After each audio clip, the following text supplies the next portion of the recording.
beautiful humans, welcome back to my, I almost said live show. Welcome back to my YouTube channel. Anyway, today I have the ABCs of self-care and we're gonna do a journal prompt together because sometimes you just need to put everything away, reset. So we're gonna play, I don't have any meditation music, but I'll play it in the back, I'll add the music to it.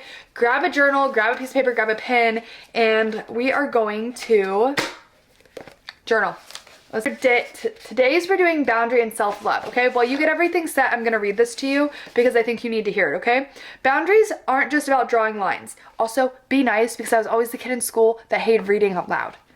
Okay, back to this. They're about knowing yourself well enough to know when to draw the line and to have confidence in yourself and to know self-worth. No two people have the same needs. Remember that. No two people have the same needs. My needs are different than your needs, okay? A boundary ensures that both of you and the people in your life know what needs need to be met and can honor them. Not sure if someone has crossed one of your boundaries? Check with your body, check with your mind. When something happens in response and you feel off, chances are a boundary was crossed, okay? Since your needs constantly evolve, because they do, no boundary is ever absolute. You have to constantly check in with yourself and see if the boundary is still accurate. In order for a boundary to exist in the world, you must communicate and be vulnerable. You must communicate your boundaries. Communication is a boundary that may require small confrontation. It sucks, but sometimes you have to have it. But having a boundary is important down the road. Setting a boundary can be intimidating. It can be scary. It is both an exhilarating and freeing feeling. The first time you set one and communicate it, stick to it, okay? Today we're gonna practice setting boundaries. This is something I do with the kids at work and we're gonna do it together, okay? Here are some examples. Friends, no engaging with toxic or negative people. Family, no saying yes purely just because they want you to say yes. Love, no important conversations over text because you can't tell tone. Work, no checking work emails after 7 p.m. Guilty. Play, yes, it's fun to have fun with people and experiences. Okay, so for friends, we're gonna set a boundary, okay? I'm gonna do mine, you're gonna do yours. I'm gonna give you 30 seconds to think about it, okay? So let me put on my timer. 30 seconds. Go. Do do do do do do do. Do do do do do do do do do. You're welcome. That's my Jeopardy song that I'm singing to you. Also, if you can't think of one, turn on ChatGPT and ask.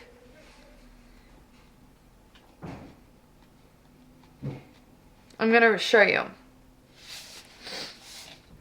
Okay. I asked ChatGPT. So I said, what is a good boundary to set with friends, okay? I need a space to recharge. That's totally valid, especially if you're in college and you have roommates. You don't have to be with them 24/7. You can be like, I just need a minute alone. Because I get super drained when I'm constantly having to be out and about with people. Like, I kind of like to just recharge separately.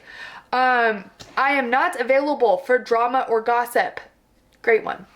Great one. Because you shouldn't be. Okay. For family, 30 seconds. Let's go. Do do do do do do do do do do do do do do do do do. Hold on, I can't multitask. You keep writing. I've got one. Okay. What is a good boundary you could set with your family? I'm gonna say no fights over text. I feel like that's super important. Like, I'd rather talk it out. What about you? Okay, for love, ready? 30 seconds. Do do do do do do do do do do do do. For a boundary for love, I would say know the person's love language in yours because not everyone's the same. So some people might like gifts, some people might like quality time. It's different. Work. Do do do do do do do. I don't like doing this, but do do do do do. Okay, for work, I would say for me, it's saying no to overtime shifts when you truly don't want them and not because you're scared of saying no and like upsetting your boss. And then for play, I'm gonna say for me, a boundary for play would be I don't always have to go out when everyone wants to. I can say no. And I think I'm really good about that because I do say no a lot. And it's not because it's not because I don't want to go out with them. I have a kid, so it's not always to find a babysitter, but especially if I've been working and haven't seen him, I need to spend time with him. But also sometimes I'm just so overwhelmed, I just need to recharge. So, oh, this is ABCs. So we started on B. We're gonna do A. We're gonna do A. We'll do A and B today. Okay. Authenticity. You ready? Okay. To love yourself, you must first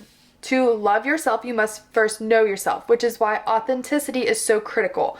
When we are born, we are the truest version of ourselves. As we grow, we accumulate a layer of dust. The dust is expectations of responsibility, trauma, and pain. Wow, that was deep. This dust dulls our essential needs for what we need for ourselves. Take a moment to think about your childhood self, that authentic, dust-free version. Wow, this is really deep. Once you discover your authentic self, imagine abandoning the dust, the stories, and everything you've learned to try to keep your authentic self. That person you're envisioning right now, that's me. Me. It's time to let your me lead again. Cute. Okay, so find a picture from your childhood and basically revisit, but that's not what we're gonna do. I think what we're gonna do, and this is what I would say to the kids when we were doing a group, is that find your authenticity. So what I want you to do is think of one moral value you have to yourself. Like, what is one thing that like is a moral value that you're like, this is what I stand hard on? For me, it would be showing up for people when they need it the most, because that's really important to be there, or having people show up for me. And then to be authentic to yourself, what is one true value that you encompass? So a true value to me, is honestly just being a good human. To me, if you are a good human, everything else will follow in place. So being true to yourself, being true to what you believe in, being true to who you are, being true to the people around you, like not talking behind people's backs, not like, you know, causing drama like that. So think about that for yourself. Those are the two really big ones we're gonna do today. I really like this because this book I got at Five Below, because I do a lot of the stuff from the like groups and stuff at Five Below. So many years of education, yet nobody ever taught us how to love ourselves and why it's important. And then boundaries aren't just about what you say no to, they're about what makes space for you. You listen to that? That's what it is. So that is that. Those are our two journal prompts for today. We're gonna go through this whole book. I've got one for work and one for you guys. So I love you. If you want a mental health bracelet, they are on Patreon. It's the link in my bio on TikTok. I'll put it here too. I also am going to do a bunch of free community stuff with you guys. So the goal is to raise enough money through social media on these pages to be able to fund the mental health bracelets for you guys so that you never have to pay. I do think we'll eventually get there. And so that's the goal. Yeah, I love you guys. It might be a bad day, month, year, but it's not a bad life. I'll see you on the flippy floppy.